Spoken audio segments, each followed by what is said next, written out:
And now on the line is Tadhg Daly. Tadhg is the CEO of Nursing Homes Ireland. Tadhg, welcome to the programme. Indeed, good morning.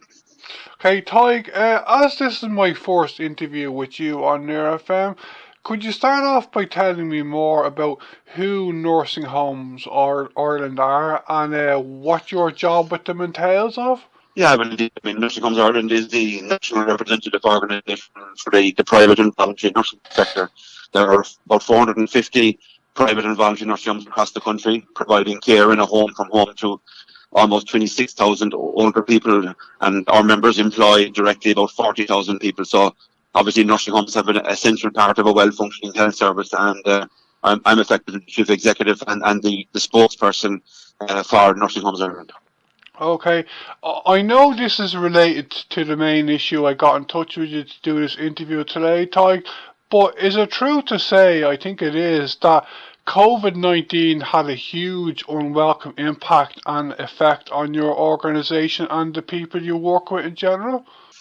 Yeah, absolutely. I mean, your listeners would be very well aware of how COVID impacted across all of society, but in particular in the health service and the social care service, and even more particularly in nursing homes. Clearly, the outbreaks, the mortality rate, it was very upsetting for families and indeed for those who work in the sector. So it's been a hugely challenging time, but also a time where the sector really stood up, and the caring, committed professional staff across nursing homes, did a really marvellous job in trying to keep their residents safe, obviously, but also to keep their spirits up at a time when maybe they didn't have visitors or family coming to visit. So absolutely a hugely challenging period, but also a period, I think we can look back on and say that the sector, as I say, did a fantastic job despite the, awful circumstances.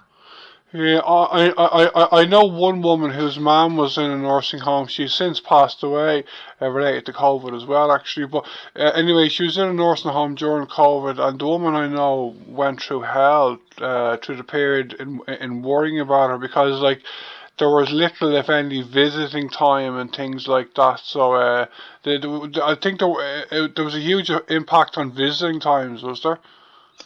Yeah, absolutely. I mean, in the early part of COVID, obviously, visiting was completely restricted, and that was obviously to ensure the safety of residents. Because at the early period, obviously the science and the clinical advice and the infection control advice, it was very fast moving.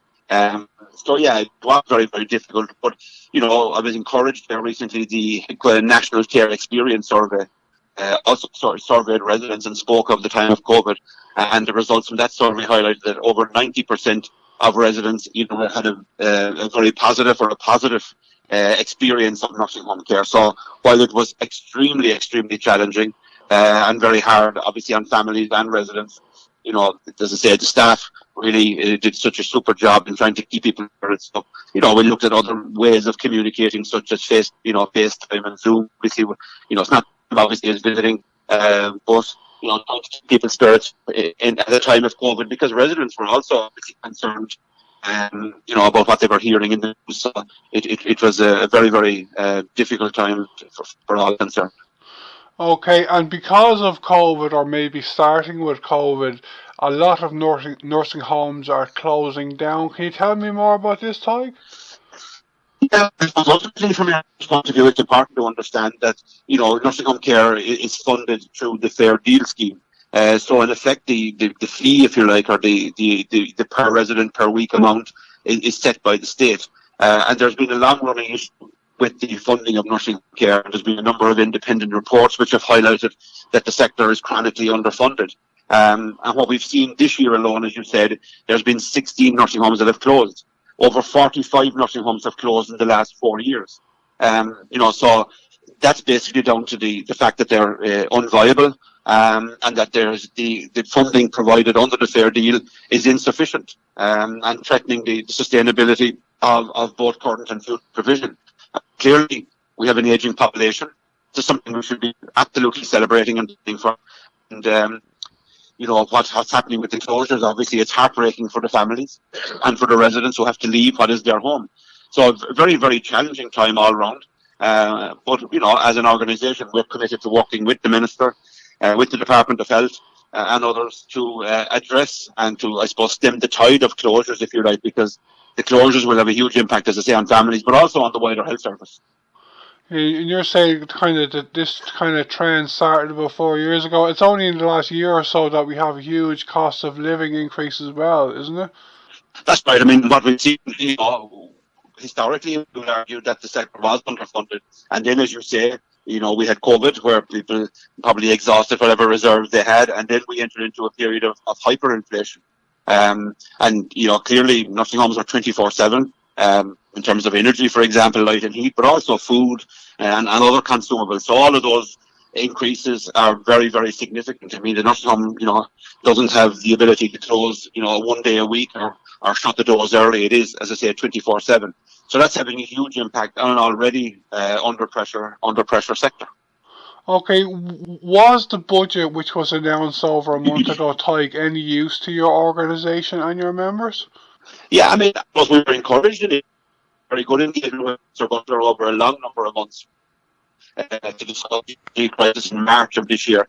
And we had very, very good engagement. And then the announcement in the budget was that there was 110 million being set aside for the wider health service outside of the HSE, like disability centres and nursing homes. So we were encouraged when we heard that, 110 million. But unfortunately, on Sunday of last week, the figure that was ring-fenced, if you like, for nursing homes was of the order of 10 million. So we were very disappointed, to say the least, with that, because that doesn't scratch the surface of the massively increased costs. So our members are very frustrated, and also very concerned and worried now about the future of their own nursing home. Okay, Tadhg, what are you in Nursing Home Ireland calling on the Minister for Health and Government to do? Well, clearly it is about fun, and people will say, why is he looking for more money? I mean, the reality is that our members are providing care to 26,000 older people. The complexity, the dependency level, and the care needs of those is such that the cost of that care is increasing all the time. So what we need is commitment from government to stabilise the sector in the short term. So increased injection of funding so that the sector can stabilise and that people will see that government is listening. And then in the more medium term, we need a root and branch review of the pricing mechanism on the fair deal. I mean, that's been promised on 3 occasions and been highlighted by the Comptroller and Auditor General, by the Ombudsman, and by the Department. We need to get around the table very early and both collectively and collaboratively address the issues that are there with the funding mechanism and put in place a plan to address that over time. Okay, Tadhg, to come towards the end of our interview, can you tell me if you think this issue of nursing homes closing registers with the members of the government and politicians in general, so as there might be a good bit there might be a good chance that you will get what you want brought in the not too distant future? Yeah, but I mean, clearly, I speak to members of the Oireachtas pretty much every week and sometimes on a daily basis around the challenges. So, those nursing homes that have closed are in their constituency. So there is an awareness of it. But I must say I'm concerned that there seems to be a kind of a fatalistic approach in saying, well, they are closing and that's unfortunate, but we move on. We saw recently where one of the banks, for example, talked about, moving cash services from some branches, and there was a national uproar. Unfortunately, when nursing homes are closing, there doesn't seem to be the same level of concern. And that's worrying because I think, from my perspective, I'd be concerned that we'd look back in 3 or 4 years' time, and say, why didn't we do something about it? But, that's a challenge for us. That's a challenge for NHI to continue to lobby and engage and inform the political establishment, because not taking this issue seriously and addressing the challenges will have significant consequences for both current and future generations of older people.